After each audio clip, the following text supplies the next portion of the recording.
Audio কথনে সবাইকে স্বাগতম। শুরু করেছিলাম হুমায়ুন আহমেদের উপন্যাস তোমাকে। উপন্যাসটি আমি 3টি পর্বে ভাগ করে পড়েছি। প্রথম ও দ্বিতীয় পর্ব আগেই আপলোড করা হয়েছে। ডেসক্রিপশন বক্সে এই পর্ব দুটির লিংক দিয়ে দিয়েছি।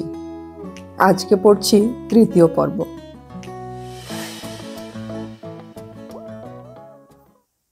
এসএসসি পরীক্ষায় খুব ভালো রেজাল্ট করলাম। এত ভালো যে সেলিনা আপা একদিনের জন্য স্কুল ছুটি দিলেন এবং একটি গোল্ড মেডেল দেবার ব্যবস্থা করলেন। Khairunnesa gold medal. খায়রুন্নেসা তার মায়ের নাম। এই গোল্ড মেডেলটি সেবারই প্রথম ঘোষণা করা হলো। আমাদের স্কুলের কোনো ছাত্রী যদি এসএসসি পরীক্ষায় সমস্ত বোর্ডে প্রথম 3 জনের মধ্যে থাকতে পারে তবেই সে এই গোল্ড মেডেল পাবে। ময়মনসিংহ ডিস্ট্রিক্ট বোর্ড থেকে আমাকে 500 টাকা দেওয়া হলো। শুধু তাই না, একদিন সকালবেলা একজন স্থানীয় সংবাদদাতা আমার ইন্টারভিউ নিতে এলেন। নাজমুল চাচার উৎসাহের সীমা নেই। শাড়ি খুলে একটা কামিজ টামিজ পর, বয়স কম দেখাবে। কানের দুলগুলি খুলে ফেলতো, ভালো ছাত্রীদের এইসব গয়না টয়না মানায় না। মুখে হালকা করে পাউডার দে। ইন্টারভিউ পর্ব সমাধা হতে অনেক সময় লাগলো। বেশিরভাগ প্রশ্নের উত্তর দিতে লাগলেন নাজমুল চাচা। যেমন ভদ্রলোক যখন জিজ্ঞেস করলেন, দৈনিক কত ঘন্টা পড়াশোনা করতে? আমি কিছু বলার আগেই নাজমুল চাচা বললেন, ঘন্টার কি কোনো হিসাব আছে ভাই? রাত দিনই পড়ছে, যখনই দেখি তখনই মুখের উপর একটা বই। ভদ্রলোক জিজ্ঞেস করলেন, কোনো প্রাইভেট টিচার ছিল? নাজমুল চাচা আমাকে থামিয়ে দিয়ে বললেন, এই মেয়ের প্রাইভেট টিচার লাগে? কি যে বলেন ভাই! কথাটা পুরোপুরি মিথ্যা। আজিজ স্যার আমাকে আর নীলুকে সপ্তাহে 4 দিন অঙ্ক করাতেন। নলিনী বাবু পড়াতেন ইংরেজি। পাঠ্য বই ছাড়া বাইরের বই কেমন পড়েছো তুমি? বাইরের বই তো বেশি পড়েছে, রবীন্দ্রনাথ, টলস্টয় সব আপনার নিচের ক্লাসেই পড়ে শেষ করেছে। হা হা হা। ইন্টারভিউ হলো আসলে নাজমুল চাচার সঙ্গে। আমি শুধু হাসি মুখে তার পাশে বসে রইলাম এবং সেই ইন্টারভিউর খানিকটা ছাপাও হলো একটি ইংরেজি পত্রিকায়।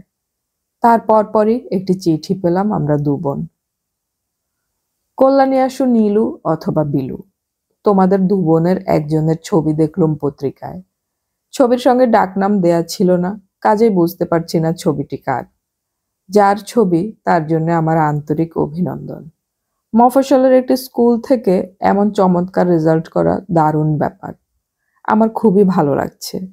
এর মধ্যে একবার ময়মনসিংহ এসেছিলাম। তোমাদের বাড়ির সামনে দিয়ে হেঁটে গিয়েছি। গেট বন্ধ ছিল, কাজেই ভেতরে আর ঢুকিনি। পরে ভেবেছি গেট খুলে ঢুকলেই হতো। অনেক সময় আমরা যা করতে চাই করতে পারি না, কেন পারি না তাও জানি না। পরে তা নিয়ে কষ্ট পাই, ঠিক না? আমার কেন জানি মনে হচ্ছে তোমরা 2 বোন আমার চিঠি পড়ে খুব হাসবে। অবশ্যই একটি ক্ষীণ আশা এই যে চিঠিটি তোমাদের হাতে পৌঁছাবে না, কারণ তোমাদের ঠিকানা আমার জানা নেই। শুধু জানি তোমাদের 2 বোনের একজন হচ্ছে নীলু, একজন বিলু এবং তোমাদের বাড়িটির নাম উত্তর দিঘি। এরকম সংক্ষিপ্ত ঠিকানায় চিঠি যাওয়ার কথা নয়, ঠিক না? রকিব হাসান। কত অসংখ্যবার যে সেই চিঠি পড়লাম আমি। প্রতিবারই আমার মনে হয়েছে এই চিঠিতে যা লেখা হয়েছে তার বাইরেও কিছু আছে। আর একবার পড়লেই তা বোঝা যাবে।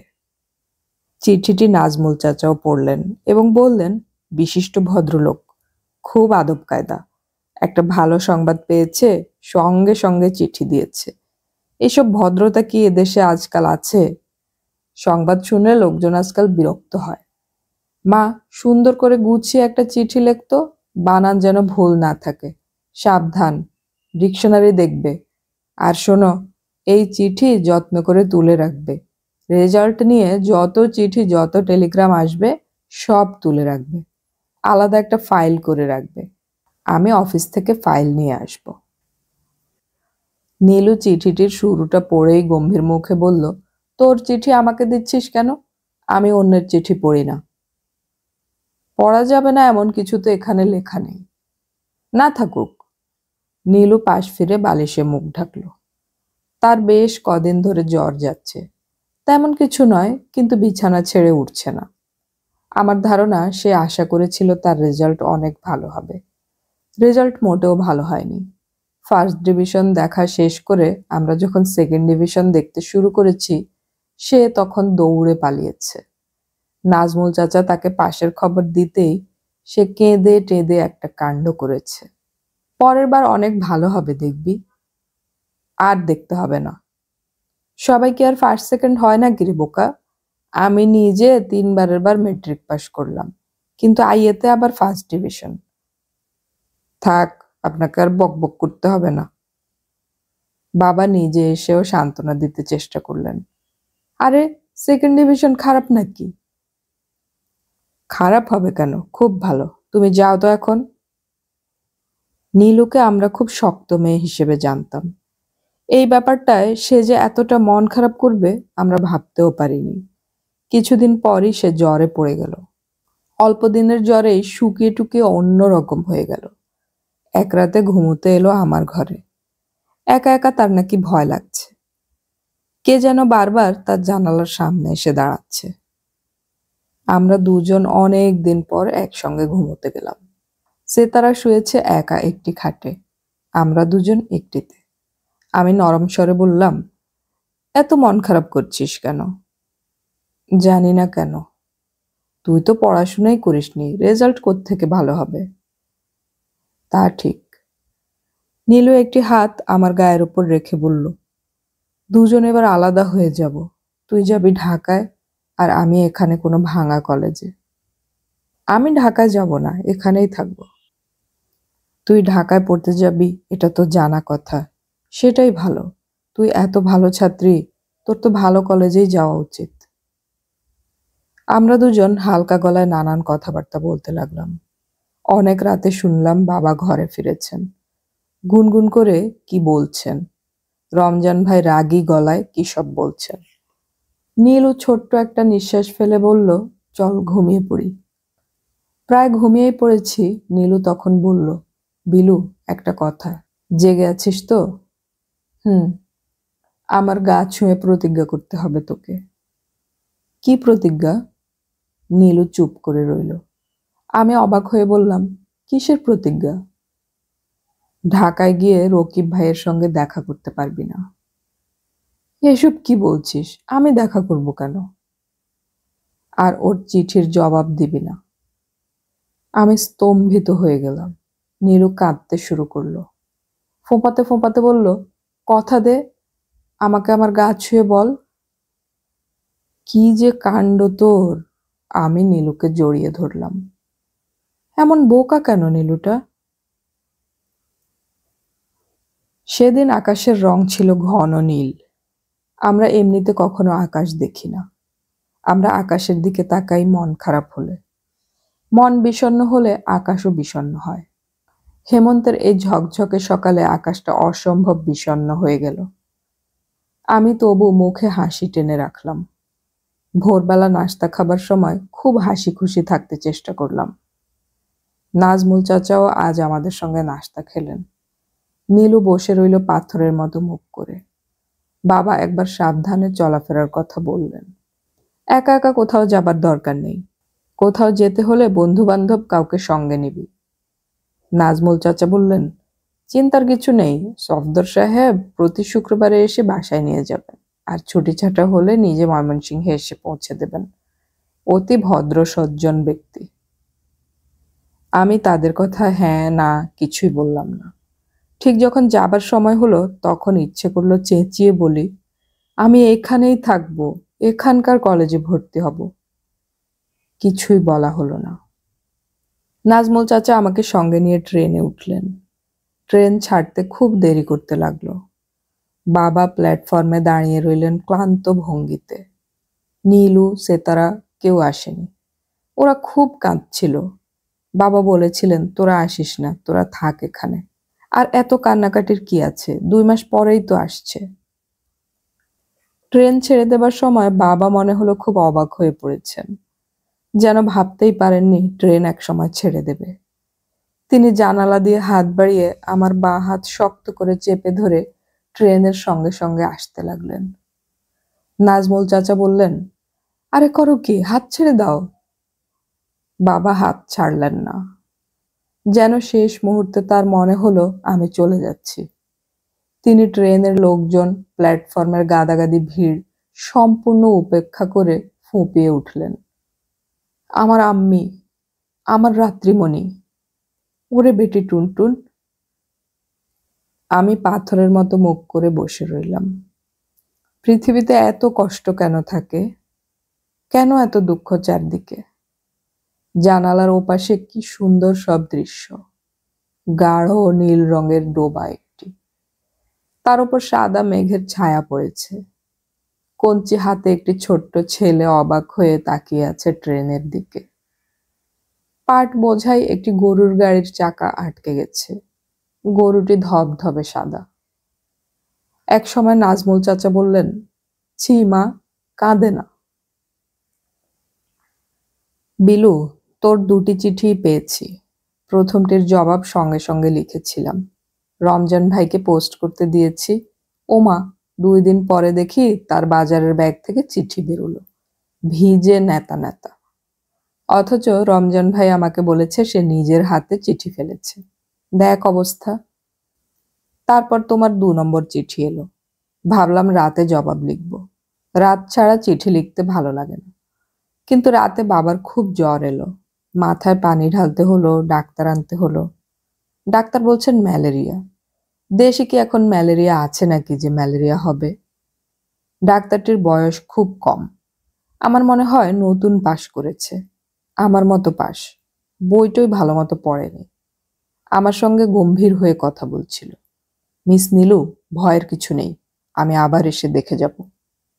আমি তো হেসে বাঁচি না। মিস নীলু আবার কি? কলেজে ওঠার পর দেখি অনেকেই সম্মান টম্মান করছে। বিশেষ করে আমাদের কলেজের একজন লজিকের স্যার, নজিবুর রহমান ভূঁইয়া। উনি সব সময় আপনি আপনি করছেন। ছাত্রীরা তার নাম দিয়েছে প্রেম কুমার, কারণ তিনি নাকি সব মেয়ের সঙ্গে প্রেম করবার চেষ্টা করেন। তাকে প্রতি বছর 5-6 বার হাফসোল খেতে হয়। হাফসোল কি জানিস তো? নাকি তোদের কলেজে এসব কথা বলা হয় না? যাই হোক, নজিবুর রহমান স্যার কি করলো তোকে বলি। ক্লাসের বারান্দায় দাঁড়িয়ে আছি, হঠাৎ নজিবুর রহমান স্যারের সঙ্গে দেখা। তিনি ভুরু কুঁচকে বললেন, তুমি ফার্স্ট ইয়ারের না? জি স্যার। গত ক্লাসে আসোনি কেন? বাবার জ্বর ছিল, তাই আসিনি। লজিকের কতগুলি ইম্পর্ট্যান্ট ডেফিনিশন পড়িয়েছি, মিস করলে পরেরগুলি ধরতে পারবে না। আমি চুপ করে রইলাম। নজিবুর রহমান স্যার গম্ভীরভাবে কিছুক্ষণ মাথা দুলিয়ে বললেন, ঠিক আছে, আমার কাছে প্রিপেয়ার্ড নোট আছে, একবার এসে নিয়ে যেও। আমি অবশ্যই নোট নিতে যাইনি। গেলেই আমার নাম হয়ে যেত প্রেম কুমারী। হিহিহি। উঁচু ক্লাসের মেয়েদের কাছে শুনেছি তার কাছে ক্লাস নোটের 10-12টা কপি তৈরি থাকে।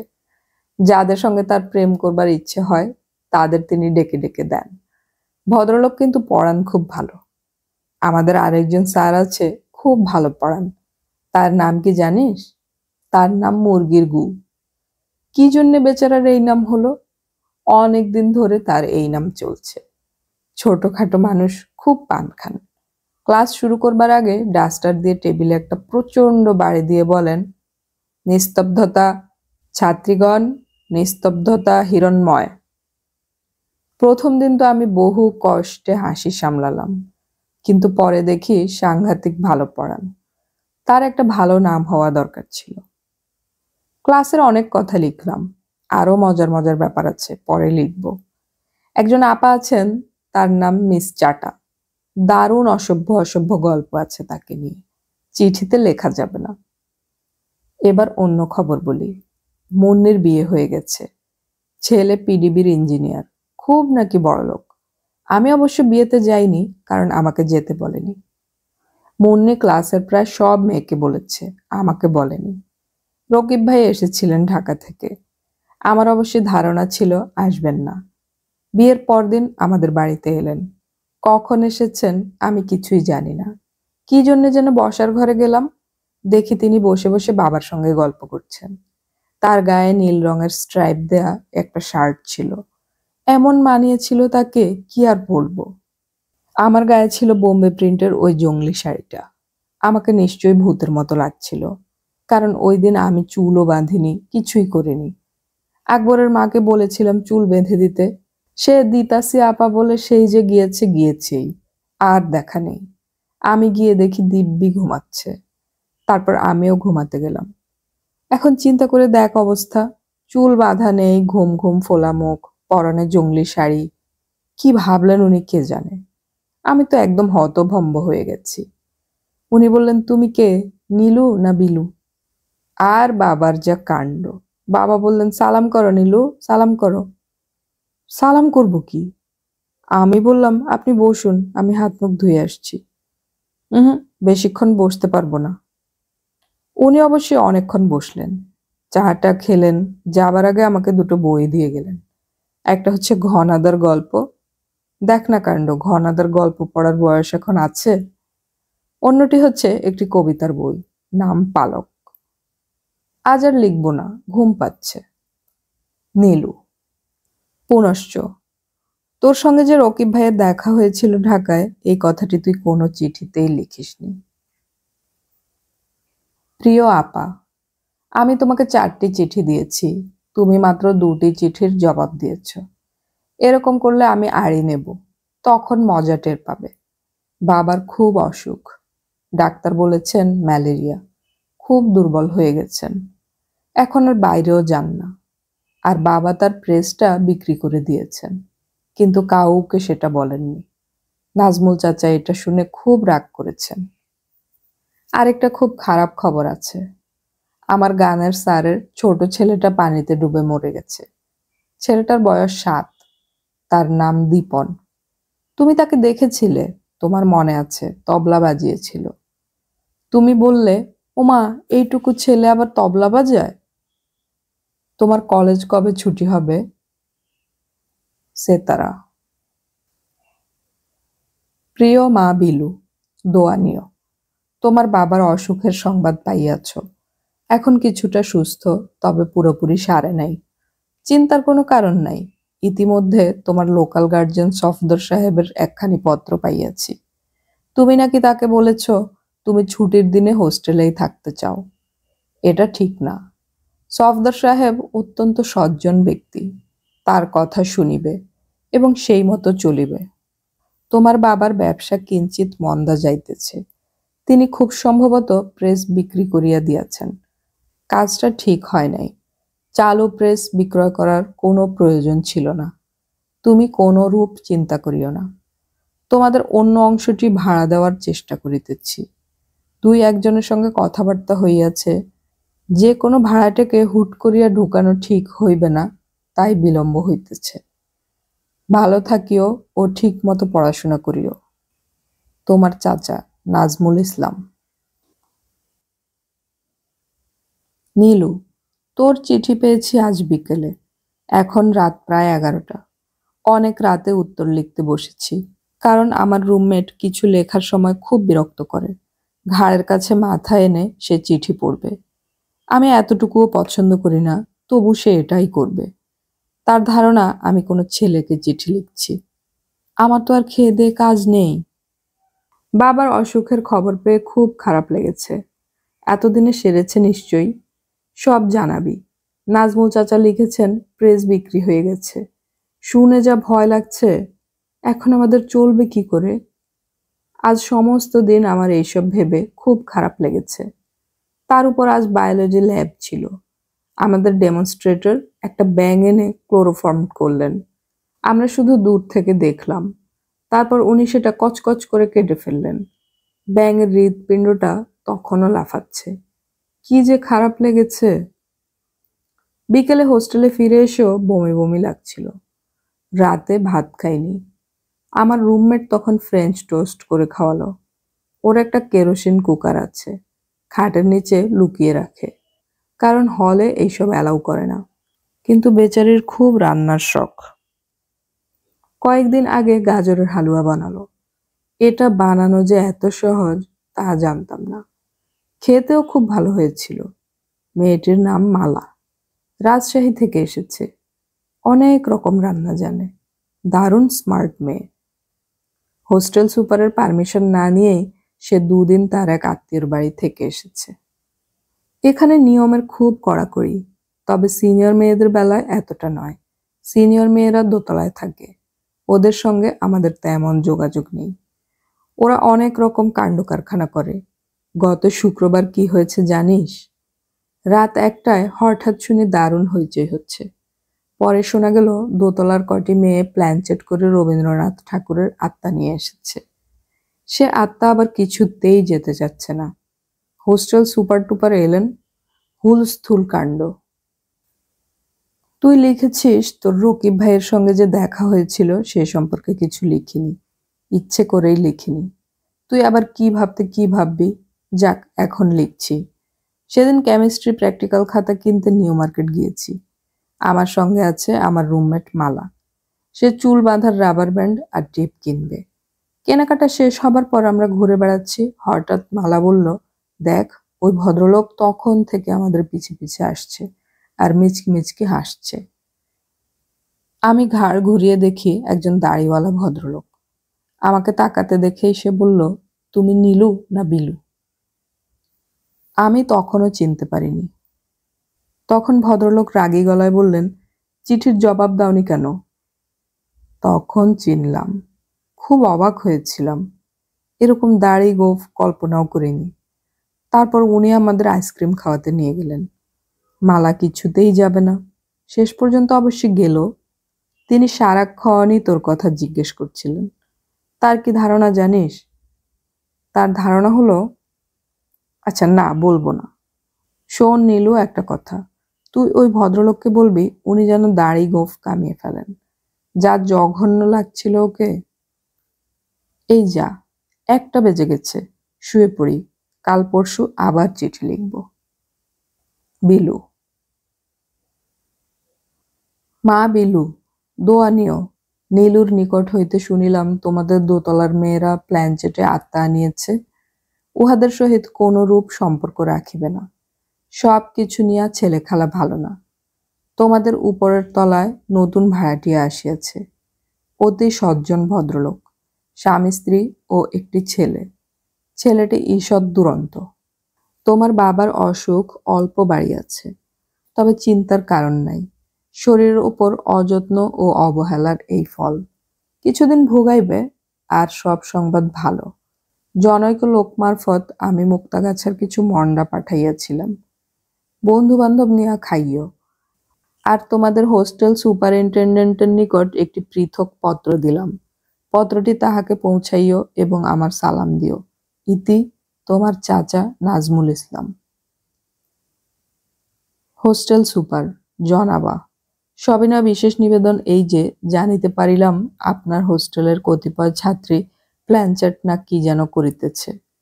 এইসব বিষয় নিয়ে ঠাট্টা তামাশা শুভ নয়। ছাত্রীর অভিভাবক হিসেবে আমি চিন্তাযুক্ত আছি। আপনি যথাবিহিত ব্যবস্থা গ্রহণ করিয়া চিন্তামুক্ত করিবেন। আপনার নিকট এই আমার বিনীত প্রার্থনা। নাজমুল ইসলাম। আপা, আমাকে লেখনি কেন? আমি খুব রাগ করেছি, আর কোনোদিন তোমাকে চিঠি লিখব না, আল্লাহর কসম। বাবার অসুখ খুব বেড়েছে, আর আকবরের মার হাতের আঙ্গুলের নিচে ঘা হয়েছে। নাজমুল চাচা বলেছেন বেশি পানি ঘাটাঘাটির জন্য এটা হয়েছে। দোতলায় নতুন ভাড়াটে এসেছে করিম সাহেব। ভদ্রলোক খুব মোটা। তার মেয়েটি দারুণ দুষ্টু এবং খুব ফাজিল। সে আমাদের কাঁচের জগটা ভেঙে ফেলেছে, ভেঙে আবার দাঁত বের করে হাসে, এমন ফাজিল। পুনশ্চ, আপা, তোমরা যে রবীন্দ্রনাথের আত্মা এনেছো, সে কি করেছে? আমাদের ক্লাসের একটি মেয়ে বলেছে সেও নাকি প্ল্যানচেট করতে পারে। আমার বিশ্বাস হয় না। সে খুব গুল ছাড়ে, এই জন্য আমরা তার নাম দিয়েছি গুলবাহার। প্রিয় বিলু, তোমাদের হোস্টেলের মেয়েরা ভূত এনেছে শুনে নাজমুল চাচা খুব রাগ করেছেন। তিনি বলেছেন তিনি হোস্টেল সুপার এবং প্রিন্সিপালকে চিঠি লিখবেন। আমাদের দোতলায় একজন নতুন ভাড়াটিয়া এসেছেন। তার স্ত্রীর নাম নীনা। না কি কথা বলেন! প্রথম দিন বাড়িতে এসে বললেন, বাড়ি তো খুব সুন্দর, তবে চারিদিকে খুব জংলা। আমি বহু কষ্টে হাসি সামলেছি। তবে ভদ্রমহিলা খুব ভালো। বাবার জন্য স্যুপ করে পাঠান এবং খুব খোঁজ খবর করেন। তবে ভদ্রমহিলার শুচিবায়ু আছে, রোজ 3-4 বার ঘর ধোয়া মোছা করেন। বিলু, তোকে এখন একটা কথা বলি। আমি রকিব ভাইয়ের একটা খুব চমৎকার চিঠি পেয়েছি। এত সুন্দর চিঠি যে আমি খুব কাঁদলাম। কত লক্ষবার যে পড়লাম সেই চিঠি। আমার কি ইচ্ছে করে জানিস? ইচ্ছে করে একদিন হুট করে ভদ্রলোকের বাড়িতে গিয়ে তাকে চমকে দেই। তারপর তিনি যখন বলবেন, তুমি কে, নীলু না বিলু, তখন আমি বলবো আমি বিলু, এবং অনেকক্ষণ বিলু হিসেবে কথাবার্তা বলার পর হঠাৎ বলবো আমি কিন্তু নীলু। ভদ্রলোকের মুখের অবস্থাটা কি হবে ভেবে দেখ। বিলু, ওই ভদ্রলোকের সঙ্গে কি করে আমার পরিচয় হলো তোকে বলি। মুন্নিদের বাসায় বেড়াতে গিয়েছি, অপালারাও গিয়েছে। মুন্নি বলল, আমার এক ভাই এসেছেন, ইউনিভার্সিটির টিচার, অঙ্কের টিচার, যা গম্ভীর। আমরা আড়াল থেকে দেখলাম সত্যিই গম্ভীর। মুন্নি তখন করলো কি, আমাকে বলল, এই নীলু, তুই যদি আমার এই ভাইয়ের কাছ থেকে একটা সিগারেট নিয়ে আসতে পারিস তো বুঝবো তোর সাহস। আমি বললাম, আমি শুধু শুধু তার কাছ থেকে সিগারেট নিতে যাব কেন? তুই তো টেনেছিস সিগারেট স্কুলের বাথরুমে। এখন দেখি তোর সাহস। যদি সিগারেট চাইতে পারিস তাহলে প্রমাণ হবে আমাদের ক্লাসে তোর চেয়ে সাহসী আর নেই। আমি ইতস্তত করে ঘরে ঢুকে পড়লাম। কোনো মতে বললাম, মুন্নির সঙ্গে আমার একটা বাজি হয়েছে, সেই বাজিতে আমি জিতব যদি আপনি আমাকে একটা সিগারেট দেন। ভদ্রলোক কিছুই বুঝতে পারলেন না, তবে একটা সিগারেট বের করে দিলেন। আমি বললাম, আপনি রাগ করবেন না, সিগারেটটা আমাকে ধরাতে হবে। ভদ্রলোক দিয়াশলাই বের করে দিয়ে অবাক হয়ে তাকিয়ে রইলেন আমার দিকে। নরম স্বরে জিজ্ঞেস করলেন, তোমার নাম কি? নীলু। ও নীলু, তোমার কথা বলেছে আমাকে মুন্নি। কি বলেছে? বলেছে যে তুমি খুব তেজি মেয়ে। আরো অনেক কিছু বলেছে নিশ্চয়ই। ভদ্রলোক তাকিয়ে রইলেন আমার দিকে। আমি বললাম, আর কিছু বলেনি মুন্নি? আর কি বলবে? বলেনি আমার মা পালিয়ে গেছে। আমাদের সম্পর্কে যখন কেউ কিছু বলে সেটাই সবার আগে বলে। ভদ্রলোক চুপ করে রইলেন। আমি বললাম, মুন্নি বলেনি সেসব? বলেছে। আমি দেখলাম জানালার ওপার থেকে মুন্নি ও অপলা অবাক হয়ে দেখছে আমার হাতে জ্বলন্ত সিগারেট। আমি বললাম, আজ উঠি। আপনি আমার উপর রাগ করেননি তো? রাগ করব কেন? আপনার সামনে সিগারেট টানলাম যে। না, রাগ করিনি, মাঝে মাঝে এইসব ছেলে মানুষই দেখতে ভালোই লাগে। আমি উঠে দাঁড়াতেই ভদ্রলোক বললেন, নীলু বসো, তোমার সঙ্গে কথা বলতে বেশ ভালো লাগছে, প্লিজ বসো। আমি অবাক হয়েই বসলাম। আর আমার কি যে ভালো লাগলো। এখনো মনে আছে সে রাতে অনেক রাত পর্যন্ত ঘুমোতে পারিনি। শেষ রাতের দিকে ঘুম এলো এবং আমি ওই ভদ্রলোককে স্বপ্নে দেখলাম। যেন আমি চা বানাচ্ছি, তিনি এসে বললেন, নীলু, আমার আজ ফিরতে দেরি হবে, তুমি খেয়ে নিও, অপেক্ষা করার দরকার নেই। আমি রাগের ভঙ্গি করে বললাম, না, আজ কোথাও যেতে পারবে না, আজ আমরা বাগানে হাঁটবো। অদ্ভুত মিষ্টি স্বপ্নের ভেতরই আমি কেঁদে বুক ভাসিয়েছি। কাউকে এই স্বপ্নের কথা বলতে পারিনি। তোকে বলার ইচ্ছে হয়েছে, কিন্তু সাহস হয়নি। যদি তুই হাসাহাসি করিস। তোকে আমি অনেক কথা বলতে চাই বিলু। ছুটি হতে তো অনেক দেরি, একবার চলে আয় না। তাছাড়া এমনিতেও তোর আসা উচিত। বাবার শরীর খুব খারাপ, কেউ তোকে জানাচ্ছে না। কাল রাতে আমি ঘরে ঢুকতেই বাবা বললেন, কে, রেনু? আমি বললাম, বাবা, আমি নীলু। বাবা কেমন চোখে তাকালেন আমার দিকে, তারপর বললেন, নীলু, তোর মা বোধহয় এসেছে, বসতে টসতে দে, পুরনো কথা মনে রেখে লাভ নেই। বিলু, চলে আয়, তোর নীলু। বাড়ি ফিরে অবাক হলাম। সব কিছুই অন্যরকম লাগছে। চারদিকে কেমন যেন অন্ধকার অন্ধকার, সব কিছুই অন্যরকম হয়ে গেছে। সেতারাকেও মনে হলো এই 3 মাসে অনেকখানি বড় হয়ে গেছে। সবচেয়ে বদলেছেন বাবা। কি যে খারাপ হয়েছে তার স্বাস্থ্য। চোখ হলুদ, মাথার সামনের দিকের চুল সব পড়ে গেছে। আমি তার ঘরে গিয়ে ঢুকতেই তিনি বললেন, কে, রেনু? আমি অনেকক্ষণ অবাক হয়ে তার দিকে তাকিয়ে রইলাম। তারপর বললাম, বাবা, আমাকে চিনতে পারছেন না? চিনতে পারবো না কেন, কখন এসেছিস? এই তো কিছুক্ষণ আগে। বস মা আমার কাছে। বাবা তার রোগা একটা হাত আমার কোলে তুলে দিলেন। তুমি আমাকে একটা চিঠিও লেখনি বাবা। শরীরটা খারাপ মা, খুব খারাপ। ঠিক তখন নীলু চা নিয়ে ঢুকলো। বাবা মাথা তুলে বললেন, কে রেনু? নীলু অত্যন্ত যত্নে বাবাকে বালিশে হেলান দিয়ে বসালো, পিরিচে ঢেলে ঢেলে চা খাওয়ালো। নীলু দেখে অনেক কাজ শিখেছে, গিন্নি গিন্নি ভাব। সে কোমরে আঁচল জড়িয়ে ছুটোছুটি করে অনেক কাজ করছে। এক ফাঁকে বলল, সংসারের হাল ধরেছি। তাই দেখছি। কি যে ঝামেলা গেছে তুই তো জানিস না, তোকে কিছু জানানোই হয়নি। তা জানাবি কেন, আমি কে? তাও ঠিক। নীলু হাসল। আমি বললাম, তুই খুব সুন্দর হয়ে গেছিস নীলু। নীলু কিছু বলল না। অন্য সময় হলে সে কিছু একটা ঠাট্টার কথা বলতো। আজ দেখলাম লজ্জা পাচ্ছে। নীলু, তুই কেমন অন্যরকম হয়ে গেছিস। অন্যরকম মানে কি রকম? তোর মধ্যে কেমন একটা মা ভাব চলে এসেছে। নীলু এবারও লজ্জিত ভঙ্গিতে আবার হাসল। সত্যি সত্যি সে বদলে গেছে, কিন্তু এই নীলুকেও ভালো লাগছে। আমি মৃদু স্বরে বললাম, আজ রাতে আমরা দুজন একসঙ্গে শোবো, কেমন নীলু? ঠিক আছে, সারা রাত গল্প করব। নীলু হাসল। ছোট বোনদের পাগলামি কথাবার্তা শুনে বড় বোনরা যেমন প্রশ্রয়ের হাসি হাসে, সেরকম হাসি। ওরা আমার ঘরটি ঠিক আগের মতো করে সাজিয়ে রেখেছে। টেবিলের উপর বইপত্র যা ছিল সব সেরকমই আছে। একটা বাজারের লিস্ট করেছিলাম, সেই লিস্টটা পর্যন্ত ঝুলিয়ে রেখেছে। আমার বিছানায় এখন কে শোয় নীলু? সেতারা? সেতারা বুঝি সেরকম। ও এখনো আমার সঙ্গে ঘুমায়। আরো অনেক মজার ব্যাপার আছে সেতারার। সেতারা বলল, ভালো হবে না আপা। আমি বললাম, কি ব্যাপার? সেতারাকে কে যেন প্রেমপত্র লিখেছে, রুল টানা কাগজে।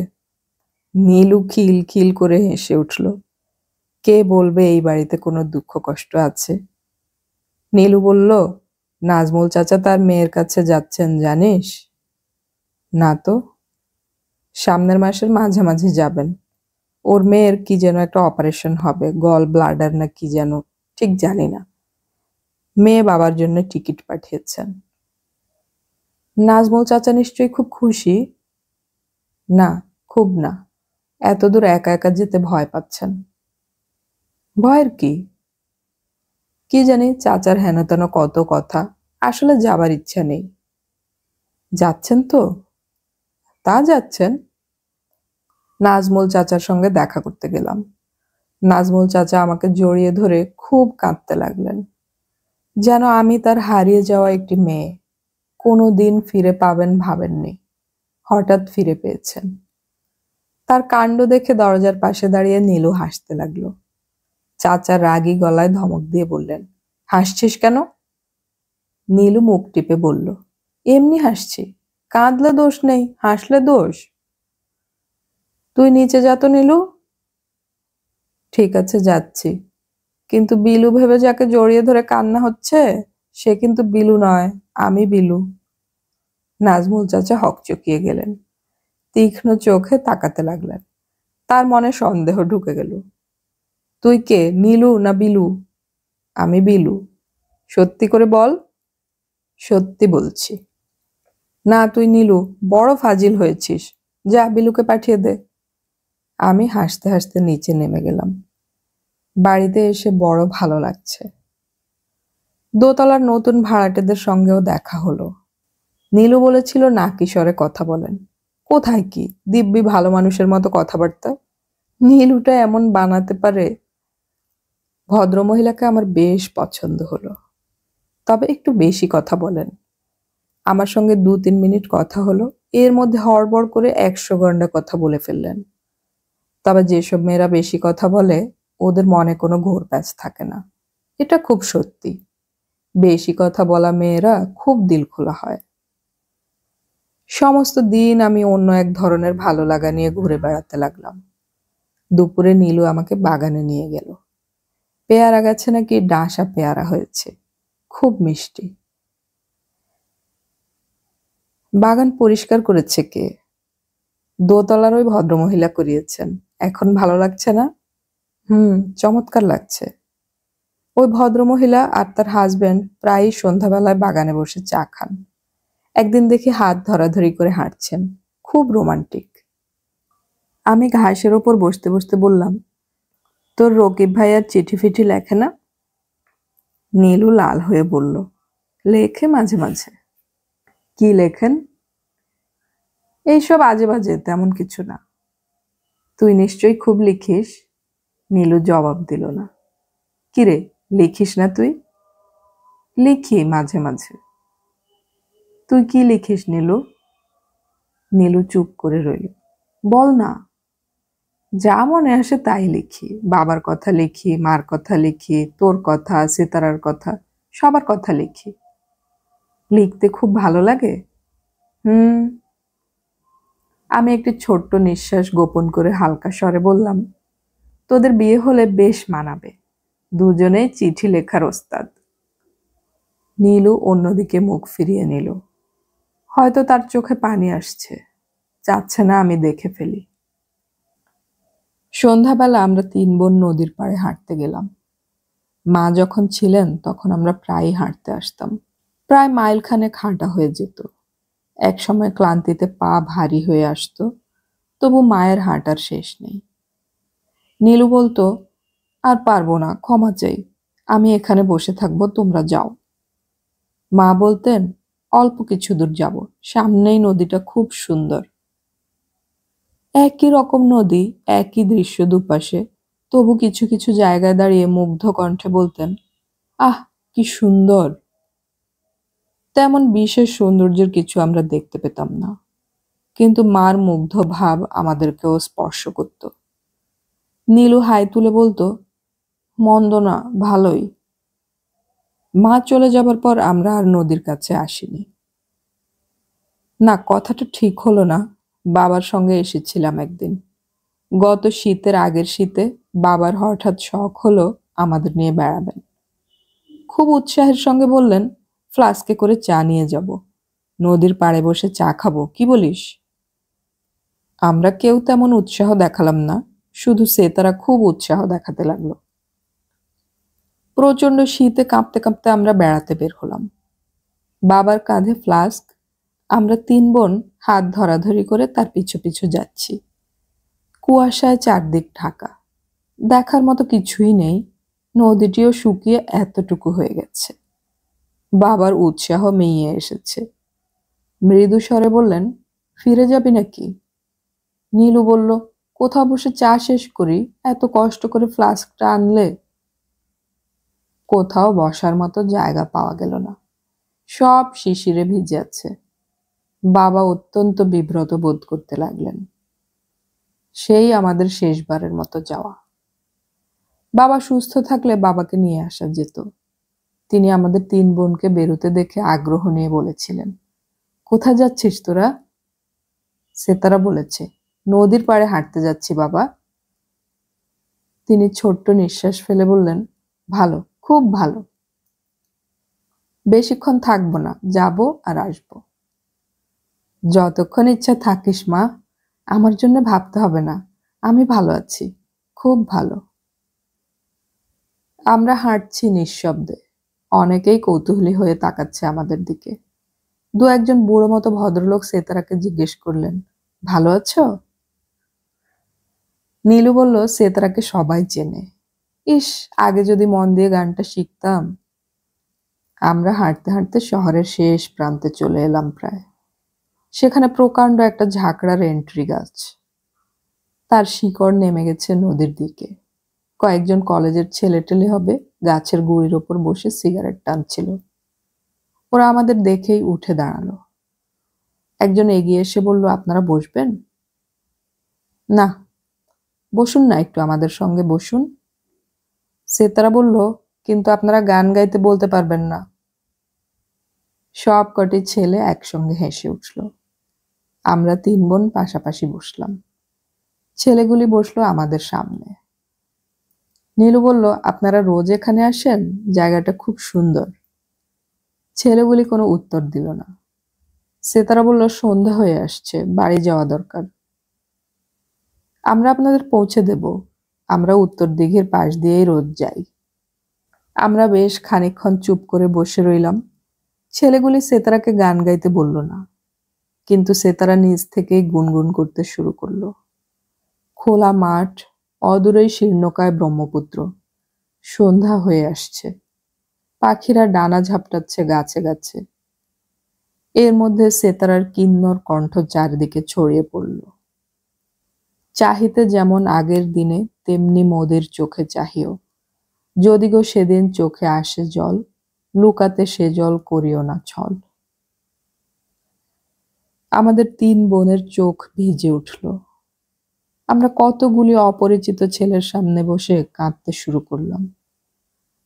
কান্নার মতো গভীর তো কিছু নেই। একজনের দুঃখ অন্যজনকে স্পর্শ করে না, কিন্তু একজনের চোখের জল অন্যকে স্পর্শ করে।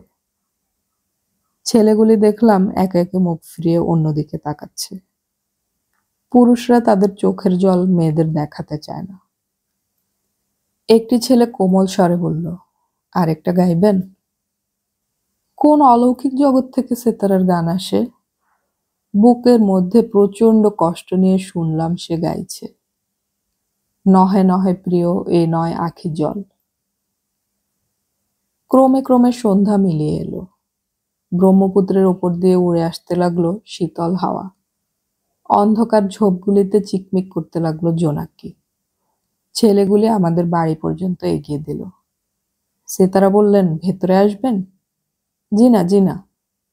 কিন্তু ওরা চলেও গেল না। গেটের বাইরে অন্ধকারে দাঁড়িয়ে রইল চুপচাপ। একজন মৃদু স্বরে বলল, আপনার বাবার শরীর কি এখন ভালো? নীলু বলল, একটু ভালো। কিন্তু বাবার শরীর ভালো নয়। আমি জানি বাবা মারা যাবেন খুব শিগগিরই। মৃত্যু টের পাওয়া যায়। তার পদশব্দ ক্ষীণ কিন্তু অত্যন্ত তীক্ষ্ণ। বাবা মারা যাবার পরপরই আমরা একা হয়ে যাব। কেউ কি তখন এগিয়ে আসবে আমাদের কাছে? এক মুখ দাড়ি গোঁফ নিয়ে রকিব ভাই হাসি মুখে বলবেন, কে বিলু আর কে নীলু? গাঢ় ভালোবাসার সুবিশাল বাহু প্রসারিত করবেন আমাদের দিকে। হয়তো করবেন, হয়তো করবেন না। এখানে কিছুই নিশ্চিত করে বলা যায় না। বসবার ঘরে বাতি জ্বলছিল। আমরা ঘরে ঢুকেই দেখলাম আমাদের লাল রঙের সোফাটিতে মা বসে আছেন। কেমন অদ্ভুত একটি শান্ত বিষণ্ণ ভঙ্গি। মা মাথা নিচু করে বললেন, তোমাদের বাবাকে দেখতে এলাম, নাজমুল সাহেব টেলিগ্রাম করেছিলেন। মার পরনে সাদার উপর নীল নকশার একটি শাড়ি, মাথায় আঁচল দিয়ে চুপচাপ বসে আছে। বয়সের ছাপ পড়েছে চোখে মুখে। কপালের কাছে একগোছ রূপালি চুল। তবুও কি চমৎকারই না লাগছে তাকে। মা বললেন, তোমরা কেমন আছো? কেউ কোনো জবাব দিলাম না। মা কি আমাদের তুমি করে বলতেন না তুই করে বলতেন কিছুতেই মনে পড়ল না। সবাই অনেক বড় হয়ে গেছো এবং খুব সুন্দর হয়েছো সবাই। বসো, কথা বলি তোমাদের সঙ্গে। আমরা বসলাম। মা বললেন, তোমরা নাকি নদীর পাড়ে গিয়েছিলে। আমরা সে কথার জবাব দিলাম না। মা থেমে থেমে বললেন, কয়েকদিন আগে সেতারার গান শুনলাম রেডিওতে। বিশ্বাসই হয়নি আমার একটি মেয়ে এত সুন্দর গান গায়। সেতারা তাকিয়ে আছে তীক্ষ্ণ দৃষ্টিতে। কিছু একটা দেখতে চেষ্টা করছে মার মধ্যে। নিজের মনের ছবির সঙ্গে মিলিয়ে নিচ্ছে হয়তো। তুমি মা খুব নাম করবে, দেশের মানুষের ভালোবাসা তুমি পাবে। এখনই অবশ্য পেয়েছো, আরো পাবে। নীলু বলল, আপনি কখন এসেছেন? কিছুক্ষণ আগে এসেছি। বাবার সঙ্গে দেখা হয়েছে? মা ইতস্তত করে বললেন, না। যান, বাবার কাছে যান, উনি আপনার জন্য খুব ব্যস্ত হয়ে আছেন। মা নড়লেন না, বসেই রইলেন। আমি বললাম, আসুন, আপনাকে বাবার কাছে নিয়ে যাচ্ছি।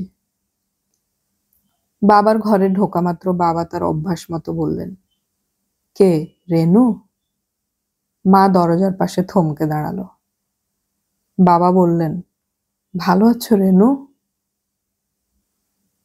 সেই রাতেই বাবার অসুখ বেড়ে গেল। বুকে হাত দিয়ে বহু কষ্টে টেনে টেনে শ্বাস নিতে লাগলেন। কথাবার্তা জড়িয়ে গেল। তবু একটু কোনো শব্দ হতেই মাথা তুলে বলতে লাগলেন, কে রেনু?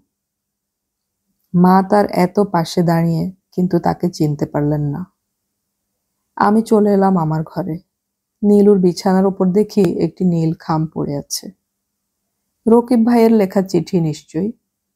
নীলু হয়তো আজই পেয়েছে, রেখে দিয়েছে গভীর রাতে একা একা পড়বার জন্য। চারদিকে শুনশান নীরবতা। আমি বসে আছি চুপচাপ। আমার পাশেই ভালোবাসার একটি নীল চিঠি। আমি হাত বাড়িয়ে চিঠিটি স্পর্শ করলাম। ঠিক তখনই নিচ থেকে একটি তীব্র ও তীক্ষ্ণ কান্নার শব্দ ভেসে এলো। মা কাঁদছেন।